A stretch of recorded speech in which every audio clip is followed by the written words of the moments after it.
Hello friends, एक बार फिर स्वागत करता हूं मैं अपने चैनल पर राजन यूनिवर्स। जैसे कि मैंने आपको पहले ही बताया था कि मैं अब हमेशा डेली एक वीडियो बहुत ही ज़्यादा जो इम्पोर्टेंट हो, जो प्रीवियस ईयर में पूछे गए हों, ऐसे वीडियोस में हमेशा आपको डेली एक वीडियोस लाता ही रहूँगा। ठीक है, तो आज के इस वीडियो में हम बात करने वाले हैं स्ट्रक्चर ऑफ एटम के बहुत ही ज़्यादा इंपॉर्टेंट क्वेश्चंस। यहाँ से लगभग आपके 3 क्वेश्चन तो पक्का है कि आएगा ही आएगा। ठीक है, और जो मैं यहाँ पे क्वेश्चन करा रहा हूँ, इसमें से मान लीजिए आप ये एक क्वेश्चन नहीं है, ये जो मैं बता रहा हूँ ये सारे कॉन्सेप्ट्स के क्वेश्चन है। यहाँ से आप मान के चलिए ना कि आपका 3 क्वेश्चन तो कन्फर्म है इन सभी कॉन्सेप्ट्स में से। 3 कॉन्सेप्ट तो ज़रूर पूछेगा। ठीक है, तो आप वीडियो में बने रहिए और देखते रहिए लास्ट तक। एक रिक्वेस्ट और करूंगा कि चैनल को अगर सब्सक्राइब नहीं किया है तो प्लीज़ कर लीजिए, क्योंकि मेरे अभी कभी बहुत ही कम सब्सक्राइबर हैं। ठीक है, और सब्सक्राइबर अगर ज़्यादा रहते हैं, ज़्यादा लोग जुड़ते हैं तो अच्छा लगता है और वीडियो बनाने में भी मन लगता है। ठीक है, और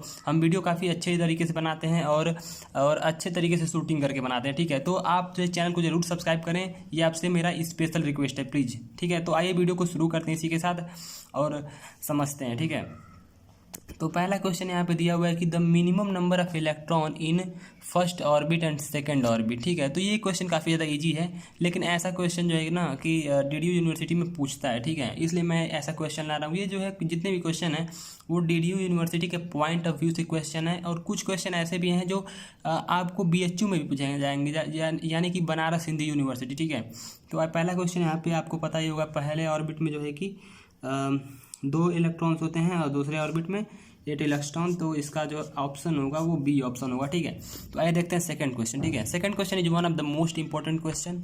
ये पूछा हुआ है कि the radio active isotopes of hydrogen is. ठीक है, यानी कि हाइड्रोजन के 3 आइसोटोप्स होते हैं वो प्रोटियम, ड्यूट्रियम, ट्राइट्रियम। ठीक है, तो इसमें से कौन सा आइसोटोप होता है जो रेडियो एक्टिव होता है। ठीक है, ये आपको पता होना चाहिए, हर एक एग्जाम पूछता है, चाहे बीएचयू हो गया, चाहे डीडीयू हो गया, चाहे अलीगढ़ मुस्लिम यूनिवर्सिटी हो गया। ठीक है, तो इसका आंसर होता है tritium. Tritium highly radio active isotopes होता है हाइड्रोजन का। ठीक है, इसमें आपको एक्सप्लेनेशन देने की कोई आवश्यकता नहीं है हमें। ठीक है, बस मैं यहाँ पे आंसर करा रहा हूँ। ठीक है, यहाँ पूछा which elementary particle is the heaviest. आपको ये पता होना चाहिए कि इलेक्ट्रॉन, प्रोटॉन और न्यूट्रॉन में से कौन सा ऐसा एलिमेंट्री पार्टिकल है वो सबसे उसका मास सबसे ज़्यादा होता है। ठीक है, तो इसका जो आंसर होगा इलेक्ट्रॉन की मास तो प्रोटॉन और न्यूट्रॉन के कंपेरिजन में नेग्लिजिबल होता है, और प्रोटॉन और न्यूट्रॉन का मास लगभग सेम होता है, इसीलिए कन्फ्यूजन बनता है। लेकिन जो सबसे ज़्यादा जिसका मास होता है वो होता है आपका न्यूट्रॉन। ठीक है, न्यूक्लियस के अंदर न्यूट्रॉन और प्रोटॉन होते हैं। ठीक है, जिसमें न्यूट्रॉन का मास सबसे ज़्यादा होता है। ठीक है, और उसके बाद देखते हैं फोर्थ वाला क्वेश्चन। इसमें पूछा हुआ है कि which range of visible raise is between wavelength range of visible raise is between, यानी कि जो विजिबल रेज होते हैं उनका वेवलेंथ का रेंज कितना होता है। आपको पता होगा कि जो लाइट होती है, ठीक है, लाइट का भी अपना एक रेज होता है। ठीक है, जिसे हमें पता है होना चाहिए, अल्ट्रावायलेट रेज होते हैं, विजिबल रेज होते हैं, इंफ्रारेड रेज होते हैं, एक्स रेज होते हैं, गामा रेज होते हैं। इनके एक फ्रिक्वेंसी रेंज होता है और वेवलेंथ रेंज होता है। ऐसे ही जो विजिबल रेज है ना वो बहुत इंपॉर्टेंट है। इसका जो रेंज होता है वेवलेंथ का, ठीक है, वो आपका होता है 400 nm से 700 nm। ठीक है, यानी कि सी इसका आंसर होगा। और ये जो क्वेश्चन अभी पिछले साल ही, ठीक है, बीएचयू में पूछा हुआ है। ठीक है, और ये जो क्वेश्चन मैं बनाया हूँ ना ये काफ़ी ज़्यादा सोच कर बनाया गया है, और बहुत ही सिलेबस के अकॉर्डिंग बनाया गया है, पिछले साल को देखते हुए बनाया गया है कि कौन सा क्वेश्चन इस साल आ सकता है। ठीक है, अब जैसे यहाँ पे दिया हुआ है कि the Balmer series lies in which region. आपको पता होना चाहिए कि जो इलेक्ट्रॉन्स होते हैं, ठीक है, वो अगर मान लेते हैं किसी भी ऑर्बिट में होता है, ठीक है, तो क्या होता है अगर इसको एनर्जी मिलती है तो अपने एक्साइटेड स्टेट में ये जाने लगता है। ठीक है, और फिर जाने के बाद क्या होता है वो फिर से उसी स्टेट में आता है। ठीक है, यानी कि मान लीजिए अगर ये सेकंड ऑर्बिट में है, ठीक है, तो सेकंड ऑर्बिट से क्या होगा, अगर ये चला जाता है किसी और ऑर्बिट में, ठीक है, तो इसके पास एनर्जी होगी। ठीक है, और फिर जाके अगर वो सेकेंड ऑर्बिट में फिर से आ जाता है, ठीक है, तो जो उसने एनर्जी जो है कि ली थी वो उस एनर्जी को क्या करेगा, जैसे मान लीजिए जो इलेक्ट्रॉन है वो जिस एनर्जी को लिया था उस एनर्जी को फिर से इमिट करेगा। तो जो एनर्जी होता है ना उसके पास कुछ वेवलेंथ होती है, और उस वेवलेंथ का जो वो वेवलेंथ होता है ना वो इन वेवलेंथ से मैच करता है, ठीक है। जैसे विजिबल रीजन का जो वेवलेंथ होता है उससे मतलब मैच कर सकता है, या फिर तो जो बाल्मर सीरीज होता है वो सीरीज होता है जिसमें जो इलेक्ट्रॉन होते हैं ना वो कहीं से भी मतलब आते हैं, लेकिन वो लास्ट में सेकेंड ऑर्बिट में ही आते हैं, ठीक है। तो यहाँ पे जब सेकेंड ऑर्बिट आता है, ठीक है, तो इसका एक मतलब स्पेशल फार्मूला आता है। यहाँ पे मैं आपको बताने की कोशिश कर रहा हूँ कि 1/λ is equal to Rydberg constant 1/n1 minus 1/n2 इसका होल स्क्वायर होगा, ठीक है। n1 मतलब होता है कि ये 2 में आ रहा है और ये कहाँ से आ रहा है, ये n2 में लिखेंगे। मान लेते हैं अगर ये कहाँ पे आ रहा है, 2 में आ रहा है, ठीक है, और ये कहाँ से आ रहा है, मान लेते हैं इनफाइनाइट से आ रहा है, ठीक है। और रिडबर्ग कांस्टेंट की वैल्यू आपको पता होनी चाहिए, होती है 1.097 इंटू 10⁷ मीटर इनवर्स। और यहाँ से हम लेमडा की जब वैल्यू निकालेंगे तो किसके रेंज में आएगा, विजिबल रीजन के रेंज में आएगा कि इंफ्रारेड, ठीक है। तो ये आपको निकालने की आवश्यकता नहीं होती, आपको ये याद रहना चाहिए कि बाल्मर, पाश्चेन, ब्रैकेट, फुंड, लाइमन 5 होते हैं। इसमें से एक क्वेश्चन तो अक्सर पूछता ही रहता है, ठीक है, किसी भी एग्जाम में पूछ लेता है। तो इसका जो आंसर होगा ये होगा विजिबल रीजन। बाल्मर सीरीज जो होता है ना, ये इसका जो वेवलेंथ होता है वो विजिबल रीजन में होता है, ठीक है ना। तो आइए देखते हैं 6th वाला question. The energy of a photon is, यानी कि जो फोटान की एनर्जी क्या होती है। तो आपको पता होना चाहिए जो फोटान होता है उसकी एक स्पेसिफिक एनर्जी होती है। एक फोटोन की एनर्जी एक स्पेसिफिक होती है, ठीक है। वो कभी भी 0.5 के समथिंग में नहीं हो सकता है, हमेशा जब भी होगा तो वो इंटीजर में होगा, ठीक है। कभी भी अगर एक फोटान है वो हमेशा इंटीजर के फॉर्म में होगा, ठीक है। और इसकी जो वैल्यू होती है एच न्यू। आपने पढ़ा होगा कि ई इज इक्वल टू जो होता है वो होता है एच न्यू। न्यू जो है ना वो फ्रिक्वेंसी होता है, तो इसकी जो आंसर हो जाएगा वो सी हो जाएगा, ठीक है ना। अब जैसे क्या है कि BHU में अगर ये क्वेश्चन पूछेगा ना तो क्या करेगा आपसे, यहाँ पे जो ये प्लैंक्स कांस्टेंट दे के रखा हुआ है ये दे देगा, उसके बाद से आपको दे देगा फ्रिक्वेंसी दे देगा, उसके बाद पूछेगा कि एनर्जी फोटॉन का क्या होगा, तो आप ऐसे निकालेंगे। और अगर DDU में पूछेगा तो थोड़ा नॉर्मल कर देता है, बस उसका फार्मूला ही पूछ के रह देता है, ठीक है। तो इन बातों का आप ध्यान रखिए।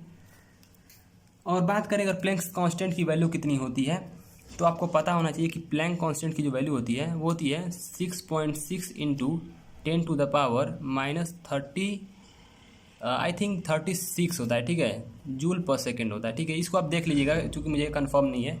ये सब बातें आपको जाननी चाहिए, ठीक है। पहली बात आपको प्लैंक कांस्टेंट पता होना चाहिए, उसके बाद आपको रिडबर्ग कांस्टेंट पता होना चाहिए, ठीक है।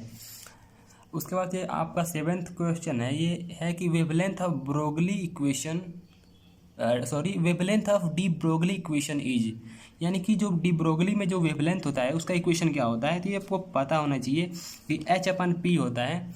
और यहाँ पे अगर देख सकते हैं काफ़ी अच्छे तरीके से यहाँ पे क्वेश्चन को बनाया गया है, ठीक है।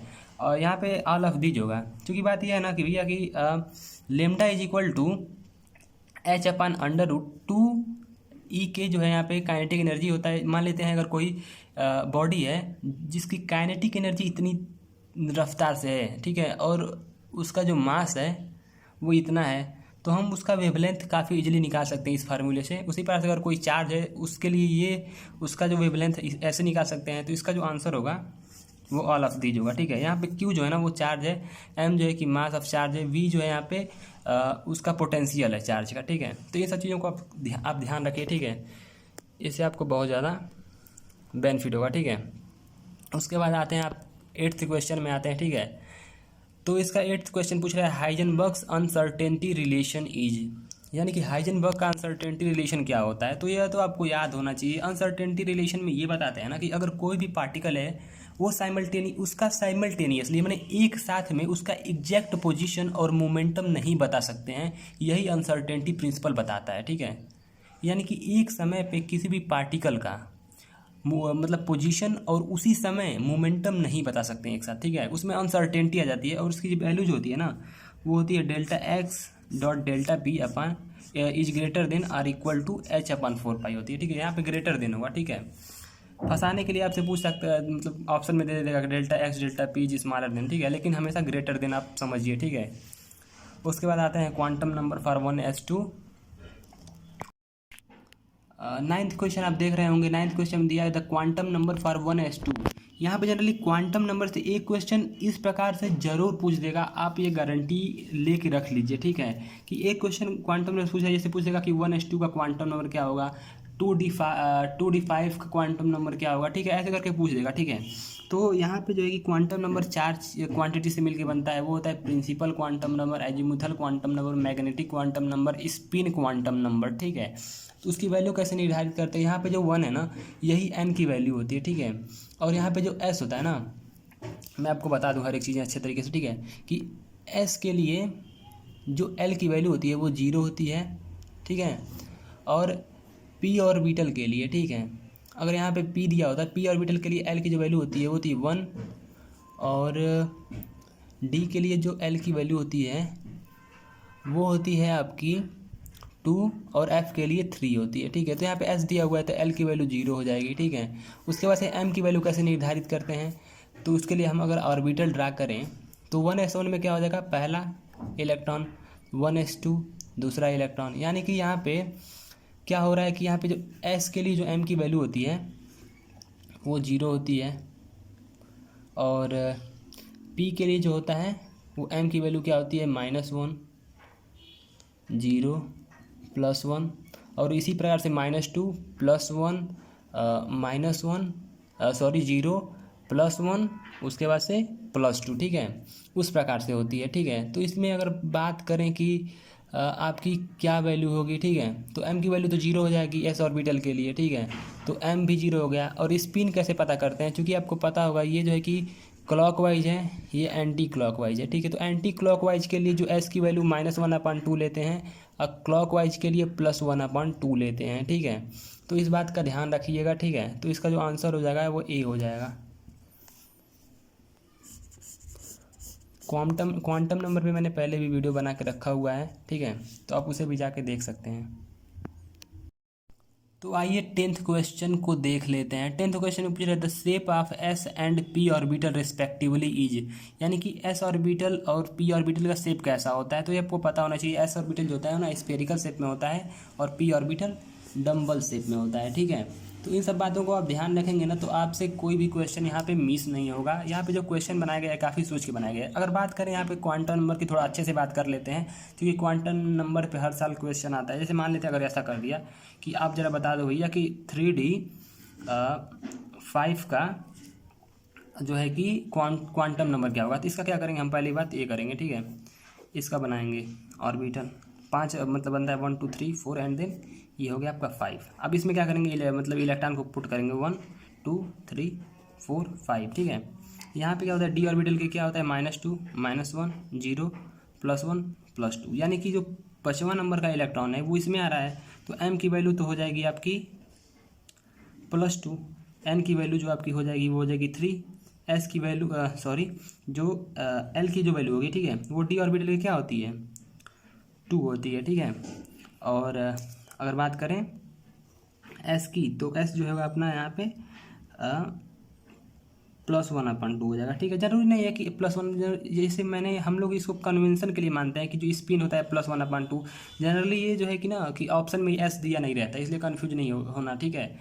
वैसे आप याद कर लीजिए कि जो है कि क्लॉकवाइज के लिए +1/2, एंटी क्लॉकवाइज के लिए -1/2, ठीक है ना। तो आइए बढ़ते हैं अगले क्वेश्चन पे। मुझे उम्मीद है कि आप लोगों को काफ़ी ज़्यादा अच्छा लग रहा होगा, ठीक है। तो आप वीडियो में बने रहिए लास्ट तक, और चैनल को सब्सक्राइब जरूर कर लीजिएगा, ताकि आप अगले वीडियो भी हमारा देख पाएँ जो नेक्स्ट डे आएगा, ठीक है। अच्छे और इम्पोर्टेंट क्वेश्चंस ला रहे हैं, और जो इम्पोर्टेंट है मतलब जो ऐसे बहुत सारे चैप्टर्स भी इसमें इन्वॉल्व करे गए हैं, ठीक है। यानी कि अगर आप इन सब कॉन्सेप्ट को जानते हैं ना, तो आप बहुत सारे चैप्टर को अप्रोच कर सकते हैं काफ़ी ज़्यादा ईजिली, ठीक है। अब जैसे यहाँ पे पूछा हुआ है the velocity of electron is maximum eight which orbit, यानी कि किस ऑर्बिट में जो इलेक्ट्रॉन होगा उसकी वेलोसिटी मैक्सिमम होगी। तो आपको पता होना चाहिए कि वेलोसिटी डायरेक्टली प्रोपोर्शनल होता है आपका z/n के। यहाँ पे n जो है ना ऑर्बिट है, ठीक है, यानी कि n की वैल्यू जितना ही ज़्यादा होगा वेलोसिटी उतना ही कम होगा। इसलिए अगर वेलोसिटी मैक्सिमम रखना है तो n को सबसे कम रखना होगा, इसलिए इसका आंसर होगा 1, n = 1, ठीक है। और उसी प्रकार से अगर यहाँ पे पूछा हुआ है 12th वाला, ठीक है, 12th वाले क्वेश्चन में पूछा हुआ the magnetic moment of an unpaired electron is, यानी कि अनपेयर्ड इलेक्ट्रॉन का मैग्नेटिक मोमेंट क्या होता है। तो मैग्नेटिक मोमेंट जो है कि जनरली ट्रांजिशन एलिमेंट में पूछता है कि पूछ देगा कि आप बताइए क्रोमियम का क्या होगा, तो उसका आप इलेक्ट्रॉनिक कॉन्फ़िगरेशन निकालेंगे और वैलेंस सेल में देखेंगे कितने नंबर ऑफ अनपेयर्ड इलेक्ट्रॉन है। जैसे अगर मान लीजिए पूछ दिया कि आप हाइड्रोजन का बता दीजिए, ठीक है, तो हाइड्रोजन में क्या होता है 1s1 होता है, 1s1, ठीक है, यानी कि इसमें एक ही अनपेयर्ड इलेक्ट्रॉन है, ठीक है। तो बोहर जो मैग्नेटिक मोमेंट का जो फार्मूला होता है, ठीक है, वो आपका होता है √n+2 बोहर मैग्नेट्रॉन, ओके। यानी कि यहाँ पे अनपेयर्ड इलेक्ट्रॉन 1 है, ठीक है, तो यहाँ पे 1 रखेंगे, ठीक है।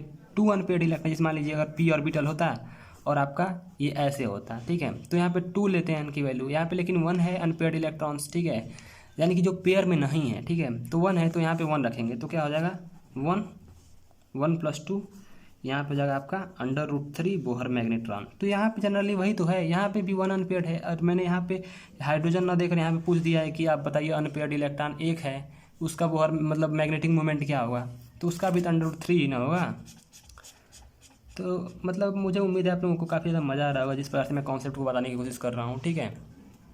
अब अगर बात करें 13th नंबर का, ठीक है, इसमें पूछा हुआ है कि electrons in orbital field symmetrically from low energy to high energy by which formula. यानी कि हमें पता है कि जब जैसे इलेक्ट्रॉनिक कॉन्फ़िगरेशन में क्या होता है, हम जनरली करते हैं क्या कि ऐसे करते हैं कि 1s2 2s2 2p 6 3s2 3p6 3d 10 ऐसे करके भरते हैं। यानी कि इलेक्ट्रॉन को जो भरते हैं ना वो सिस्टमेटिकली भरते हैं, लो एनर्जी से हाई एनर्जी में भरते हैं। तो इसमें जो फार्मूला यूज करते हैं वो कौन सा फार्मूला होता है, इसको आपको बताना है, ये आपको पता होना चाहिए। ये एफबाउ प्रिंसिपल है, ये भी पूछ सकता है ये कौन सा प्रिंसिपल है, तो आप बता सकते हैं ये एफबाउ प्रिंसिपल से बताया जा रहा है, ठीक है। तो इसका जो फार्मूला होता है वो होता है n+l। कैसे होता है ये मैं इसको बताने की कोशिश कर रहा हूँ। ये भी क्वेश्चन पूछ सकता है कि आप बताइए 2s2 के पास ज़्यादा एनर्जी है कि 1s2 के पास ज़्यादा एनर्जी है, ठीक है। तो जिसकी n+l की वैल्यू कम होती है उसकी एनर्जी कम होती है, जिसकी ज़्यादा होती है उसका ज़्यादा होता है। जैसे अगर बात करें 1s2 में, ठीक है, तो 1s2 में n+l क्या होगा आपको पता होना चाहिए। n तो यहाँ पे 1 हो जाएगा, ठीक है, और s के लिए l की वैल्यू जो होती है 0 होती है, तो ये तो 1 हो जाएगा। अगर 2s2 बात करें तो ये हो जाएगा 2 + 0, ये 2 हो जाएगा। यानी कि पहले ये वाला कॉन्फ़िगरेशन भरा जाएगा, उसके बाद ये वाला कॉन्फ़िगरेशन भरा जाएगा, इसलिए पहले 1s2 लिखते हैं फिर 2s2 लिखते हैं, ठीक है।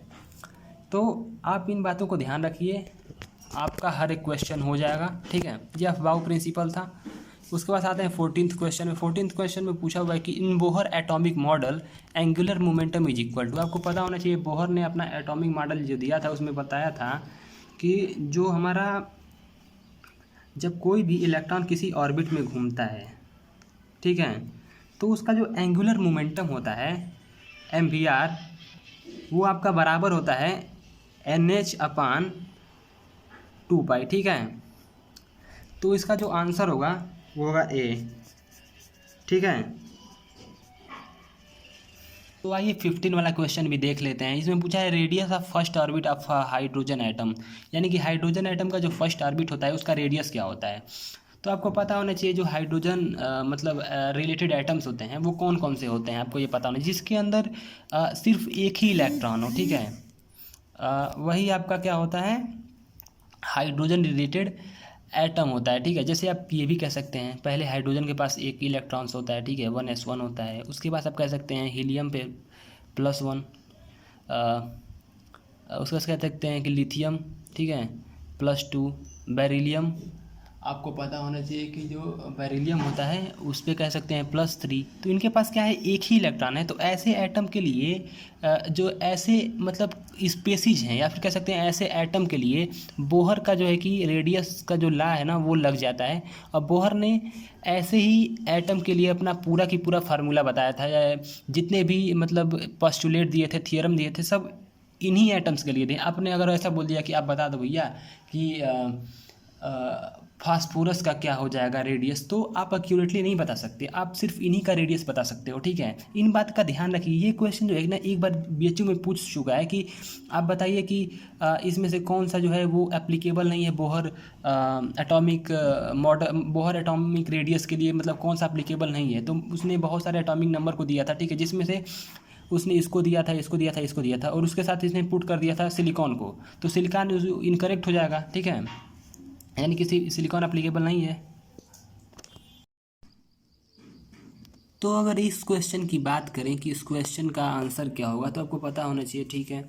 तो इसका जो रेडियस का फार्मूला होता है R इज इक्वल टू होता है आपका N square upon Z into 0.529 angstrom. तो चूँकि इसने पूछा है फर्स्ट ऑर्बिट के लिए बताइए, हाइड्रोजन एटम के लिए बताइए, ठीक है।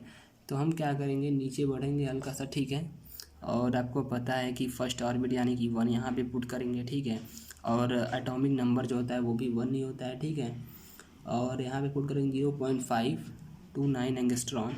तो इसका जो आंसर होगा वो होगा आपका 0.529 एंगस्ट्रॉन, ठीक है, यानी कि जो रेडियस होगा फर्स्ट ऑर्बिट का वो होता है 0.529 एंगस्ट्रॉन। एंगस्ट्रॉन क्या होता है, वो जनरली लेंथ होता है। 1 एंगस्ट्रॉन जो होता है आपका वो होता है 10⁻⁻10 मीटर, यानी कि बहुत छोटी यूनिट होती है,